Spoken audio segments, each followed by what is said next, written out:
Welcome or welcome back to Pewdiepie. I'm Zui and I hope you enjoyed today's video.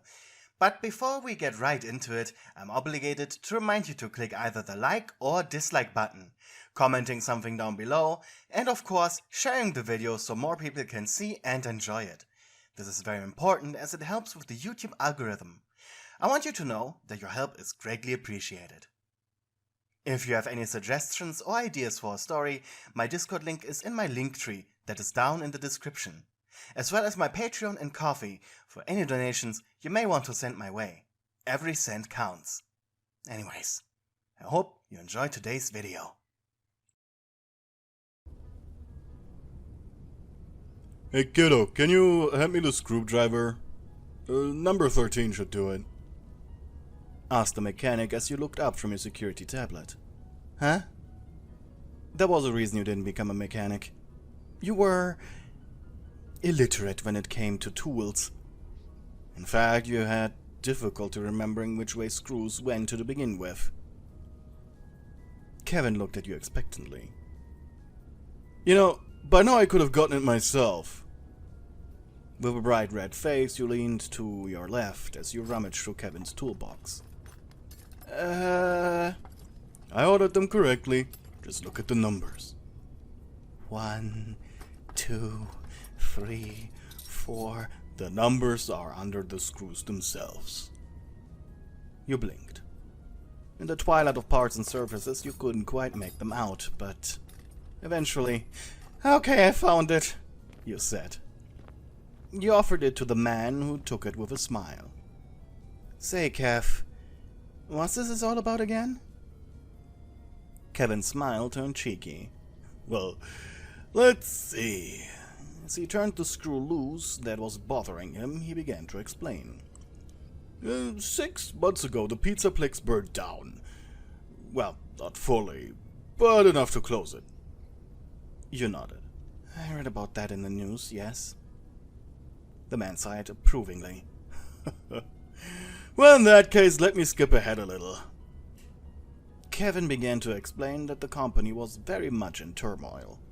They just began repairing their reputation after years of conspiracy theories and failed reopenings of other restaurants. Some even without animatronics.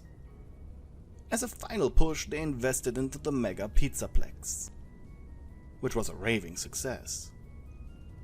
Sadly though, their past quickly took hold of them. The Pizzaplex was accident-prone and skipped out on important maintenance work whenever possible.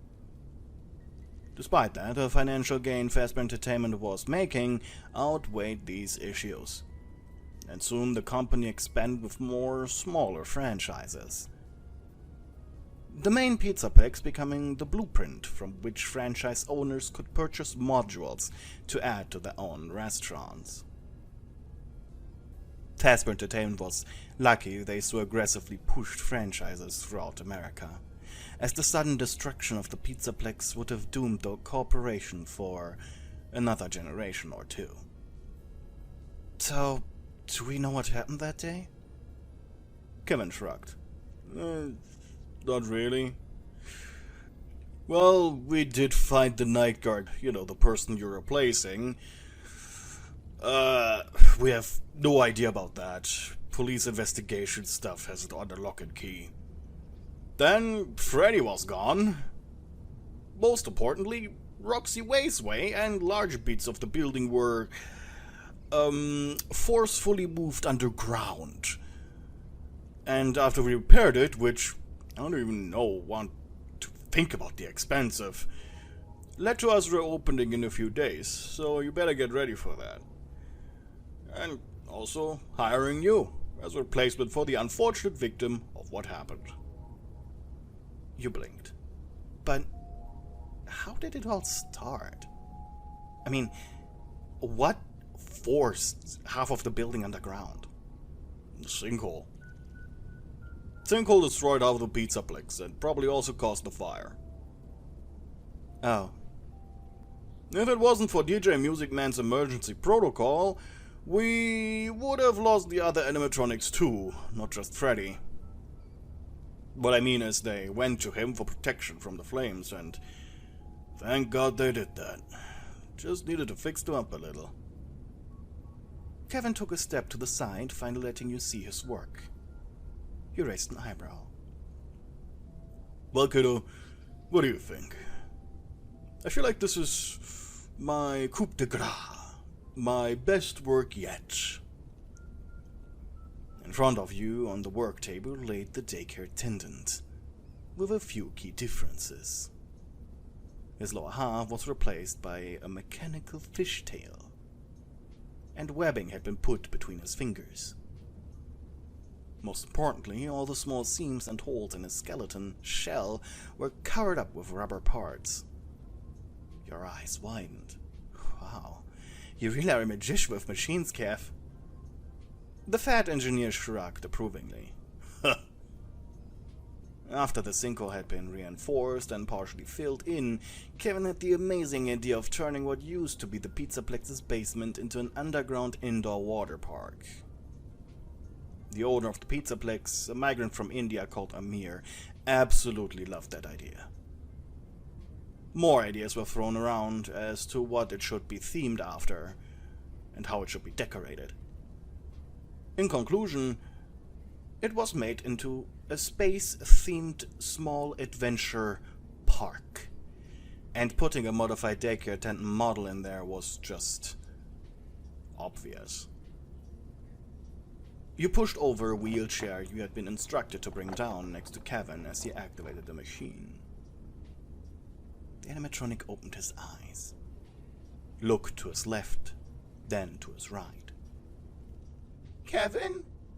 Is it done? Am I a mermaid? You looked at Kevin, who simply chuckled. Merman. Got it? Mermaid! Merman. We don't want to confuse the kids, alright? I don't know what a merman is, Kevin. A merman is a male mermaid. Oh! Why didn't I think of that? Finally, the robot looked at you. Oh, the newbie night god is here too! The robot flopped its tail excitedly. Am I pretty? I feel pretty. You looked at his tail. It was an interesting construction that you couldn't possibly describe, hidden under a thick layer of soft, dark blue rubber. I mean, it looks good. Pretty realistic, actually. You look like you always had it. Your hand hovered over his tail now. May I? You asked both Kevin and Son. Yes, you can touch me, Night Guard. I don't mind. Kevin just nodded. Gently you placed your hand on his tail.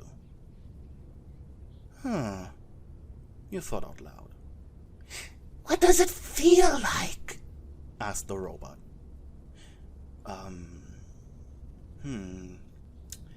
Well, okay. A few years ago, I went with my parents to SeaWorld. There I touched a dolphin. You smiled at the memory. Well, it feels like that. You feel like a dolphin. Well, a dry one.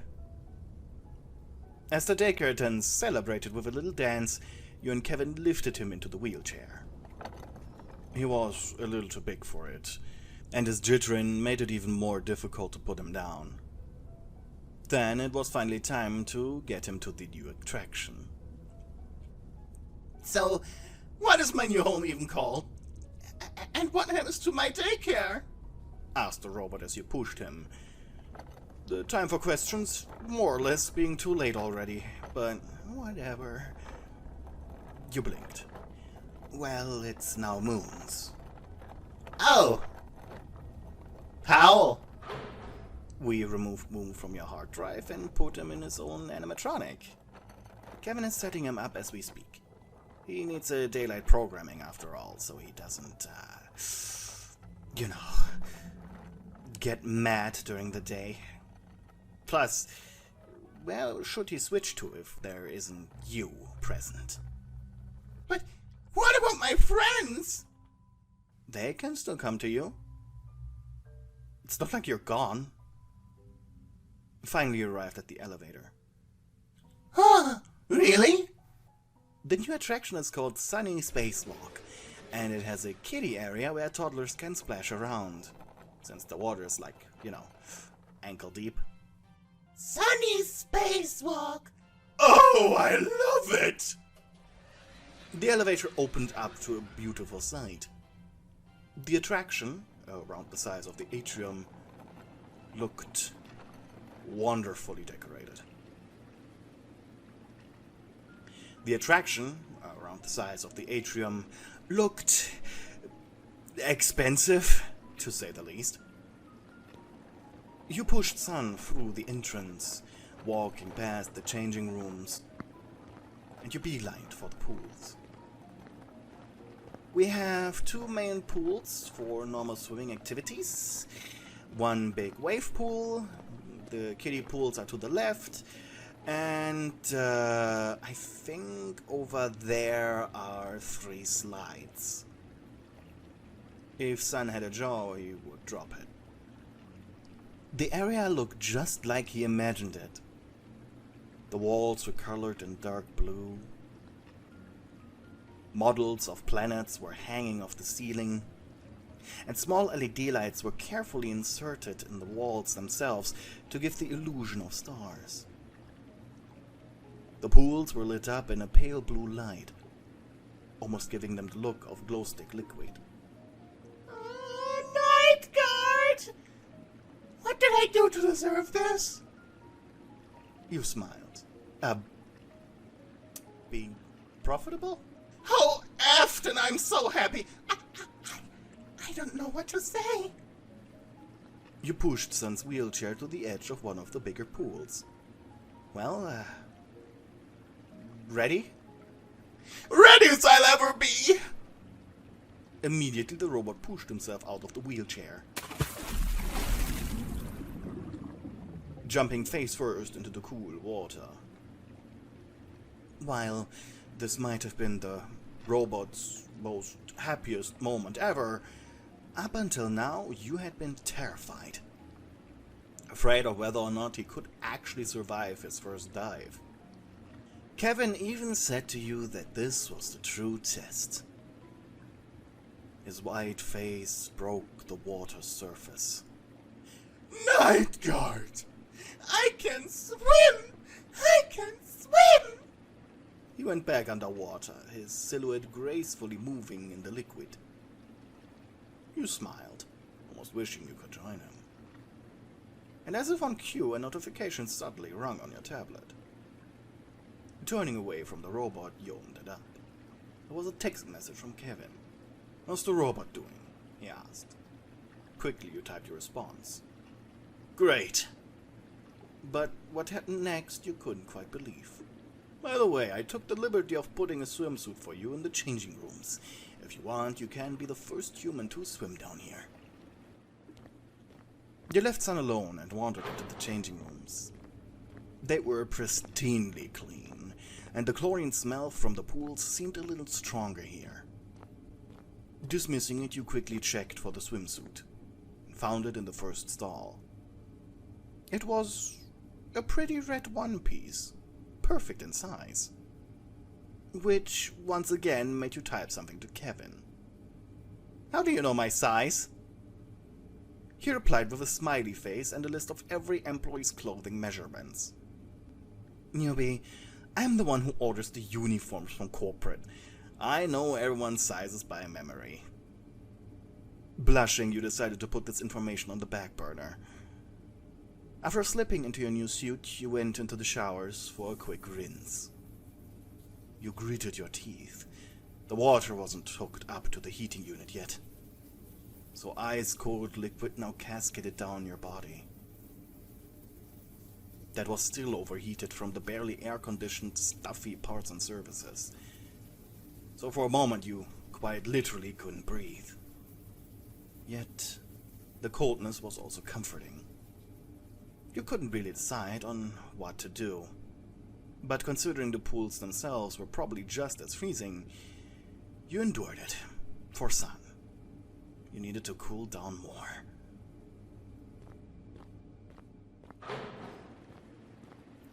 10 minutes later you returned to the pool, where Sun had been swimming. By now he was lying on the floor next to the pool. Using his arms, he crawled towards you on the ground. It kinda gave you goosebumps. Newbie, there you are, I missed you! He looked you up and down. Wow, you look pretty, stunning, amazing. You blushed. What? No! Embarrassed, you looked away. Can we swim now, please? Please, please!